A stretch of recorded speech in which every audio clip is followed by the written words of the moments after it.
Master Fei Yuan has been preaching at Sea Mountain Temple in Taitung for 5 days.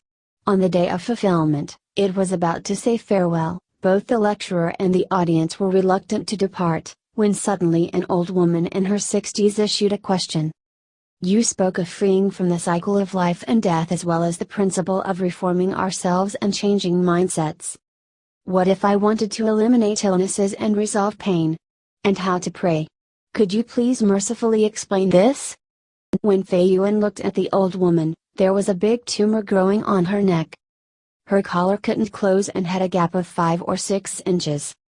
Fei Yuan thought that this woman must be asking for the method to eliminate her large tumor. At this time a dilemma arose.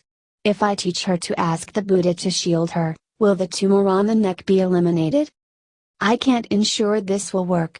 However, I have advocated the boundlessness and inconceivable phenomena of Buddha Dharma for 5 days. And many audiences gathered around waiting for my answer. Master Fei Yuan could only reply in skillful means. If you pray for yourself or for others to eliminate diseases and avoid disasters, in the morning and evening, you must recite Amitabha Sutra once and the rebirth mantra 7 times, and chant the holy name of Amitabha Buddha hundreds or thousands of times, and tens of thousands times or better. For those who can't recite the Amitabha Sutra, they can just recite the holy name of Amitabha Buddha. In addition, you have to make a vow to be reborn in the Western Pure Land, then sincerely recite the holy name of Avalokitesvara Bodhisattva and drink the water blessed by the Great Compassion mantra to pray for what you want. If a man's life is not over, it can alleviate his pain of disease. If a man's life is going to be over, he can be reborn in the West by virtue of the merit of reciting the Buddha, and he'll be free from suffering and death forever. That is the ultimate Dharma.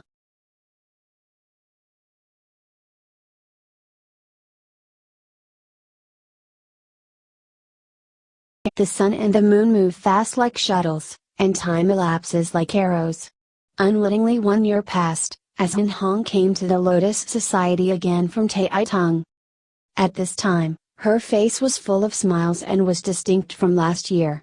Her illness has disappeared without a trace, she has gained more than 6 kilograms in weight, her clothes are all newly cut, and the old ones no longer fit. She said to Fei Yuan, many devotees in Taitung want me to invite you again to lecture Buddha Dharma. Not only do I feel inspired when I recite the Buddha, but also Aunt Pui, who had a big tumor on her neck, and you taught her how to recite Buddhist lessons. And pray for the Great Compassion water to drink. She practices every day in line with the Dharma. Her tumor has been rid of, and the collar of her clothes can be drawn together now. It has amazed everyone who had seen it. As Han continued, not only did Pui get a phenomenon and rid the tumor of, but also her daughter-in-law was even more unbelievable. Living in the mountains near the city, she had been pregnant for nearly 10 months. This woman was very industrious. When knowing it was the time to give birth, she still cleaned inside and out, and even picked up a few loads of feces from the pig house. Unexpectedly, the fetus in her abdomen wouldn't move from then on. She asked the seniors nearby, who have stated that she cleaned the pig house and did the chores, which altered the fetus condition. And it remained motionless on the 3rd day.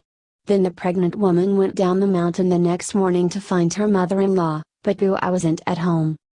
The pregnant woman went to the obstetrics and gynecology clinic on the street by herself.